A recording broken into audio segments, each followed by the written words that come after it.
NOC আমাৰ 2016 চনতো দিয়া। আমি কি দিছে ৰাজবংশী আৰু আদিবাসীসকলক জনজাতিকৰণৰ ক্ষেত্ৰত আমাৰ কোনো অবজেকশ্যন নাই। এক্সিষ্টিং ট্ৰাইবেলটো একো হ'ব নালাগে। এইটোতো 2016 কথা। জনজাতিকৰণক লৈ বিৰোধিতা কৰি আছে আচলতে কোনে?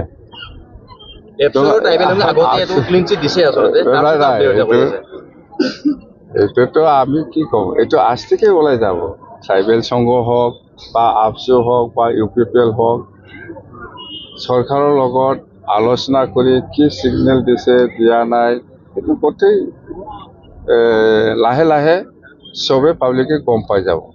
তো এইটো নাটক কোনে কি কৰি আছে এইটো মই নকম, এতিয়া কোৱাটো উচিত নহয়। মুঠতে ৰাইজে গম পাব। আৰু আমি কম, অসমত কিবা এটা সমস্যা আছে, এইটো সমাধান যদি কৰিব লাগে, আজিৰ দিনত আমাৰ অসমৰ মুখ্যমন্ত্ৰী শ্ৰীযুত ডক্টৰ হিমন্ত বিশ্ব শৰ্মা ডাঙৰীয়া অকলে নকৰে। কিবা যদি ডিচিশ্যন হয়, সকলো দল সংগঠনক লৈ আলোচনা কৰাৰ পিছতহে যি ডিচিশ্যন দিয়ে। জানে প্ৰমোদ বড়োৱে বিটিআৰ চুক্তিটো যেনেকৈ কাৰো লগত আলোচনা নকৰাকৈ চুক্তিটো কৰি আহিছে, ইয়াৰ কাৰণতে ভুল সময় আছে। আপুনি চাওক, আমিও BTC চুক্তি কৰিছিলোঁ, সকলো দল সংগঠনৰ লগত আলোচনা কৰিহে BTC চুক্তি কৰিছে।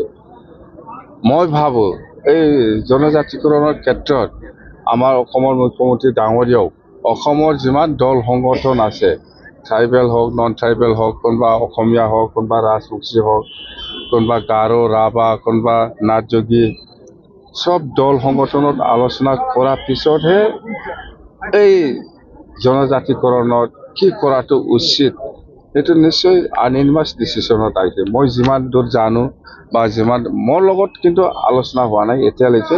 ইতিমধ্যে আপোনাক কৈ আছে যে NOC দিয়া বুলি কৈ আছে তেখেতসকলে। NOC আমাৰ 2016 চনতো দিয়া। আমি কি দিছে ৰাজবংশী আৰু আদিবাসীসকলক জনজাতিকৰণৰ ক্ষেত্ৰত আমাৰ কোনো অবজেকশ্যন নাই। এক্সিষ্টিং ট্ৰাইবেলটো একো হ'ব নালাগে। এইটোতো 2016 কথা।